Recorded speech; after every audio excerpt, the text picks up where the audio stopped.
kiongozi wa mbio za Mwenge wa Uhuru kitaifa ndugu Wazo Michael Mwang'onda tarehe 24 mwezi wa 5 2026. Utangulizi. Ndugu kiongozi wa mbio za Mwenge wa Uhuru kitaifa, kituo kimesajiliwa kwa jina la LFK Company Limited na kilianza kujengwa mwaka 2024 katika eneo lenye ukubwa wa mita za mraba 1200. Mradi ulianzishwa kwa lengo la kutatua changamoto ya upatikanaji wa nishati ya mafuta katika kijiji cha Nyombo na vijiji vya jirani. Utekelezaji wa mradi.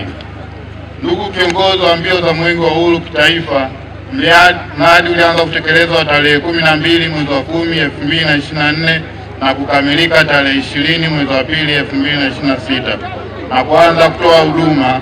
Mradi ulipata kibali cha uendeshaji wa kituo cha mafuta chenye hadhi ya kijijini kutoka EWURA pamoja na cheti cha usalama kutoka kwa Jeshi la Zimamoto na Uokoaji baada ya ukaguzi kukamilika.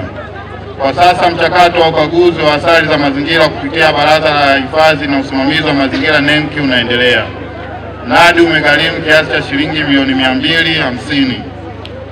Tumefanikiwa kufunga mfumo wa kielektroniki wa kutolea risiti za EFD kwa mujibu wa sheria.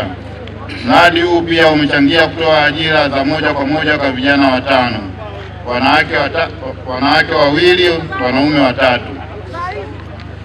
Hitimisho.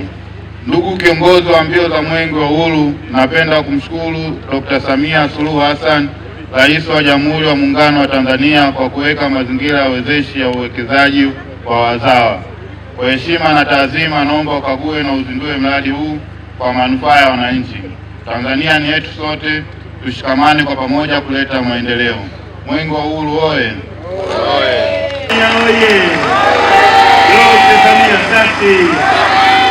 Hii ni ishara ya kwamba katika uwekezaji kila mmoja anaweza, kwa sababu Mheshimiwa Rais ameweka mazingira rafiki kwa wawekezaji wa ndani hata wa nje. Hivyo hata sisi wana Njombe tunaweza kuwekeza kwa kitu chochote, mazingira ni rafiki, hakuna mikwamo. Mheshimiwa Rais anahitaji wananchi muwekeze, kila mmoja wetu anapopata kipato kidogo, twende tukawekeze kama alivyofanya ndugu yetu hapa. Mheshimiwa Mkuu wa Wilaya ya Njombe, kipekee niseme tu Mwenge wa Uhuru umefurahishwa sana na uwekezaji. Lakini ndugu zangu wananchi, hatuwezi kuwekeza kama amani hakuna. Hatuwezi kuwekeza kama vurugu zimetafaraki. Hivyo ni waombe wananchi kuendelea kulinda amani na utulivu katika taifa letu, ili wawekezaji waendelee kuja kuwekeza na sisi tunapopata vipato vidogo vidogo tuweze kuwekeza. Hivyo tuilinde sana amani hii tulionayo, na Mheshimiwa Rais anatuomba sana tuendelee kulinda amani na utulivu, ili aendelee kutuletea maendeleo mbalimbali, wawekezaji waweze kuja hapa kwetu kuwekeza kama alivyofanya ndugu yetu hapa. Amekuja hapa kwa sababu ya amani tulionayo. Hivyo niombe sana ndugu zangu, kila mmoja wetu awe mlinzi wa taifa hili, awe balozi wa amani. Popote tunapokutana tuhubiri amani, katika nyumba za ibada tuhubiri amani. Mheshimiwa Mkuu wa Wilaya ya Njombe, baada ya kusema hayo, niseme tu Mwenge wa Uhuru umefurahishwa sana na uwekezaji huu, umefurahishwa sana na utoaji wa mitungi ya gesi kwa ajili ya kuhamasisha matumizi ya nishati safi na salama.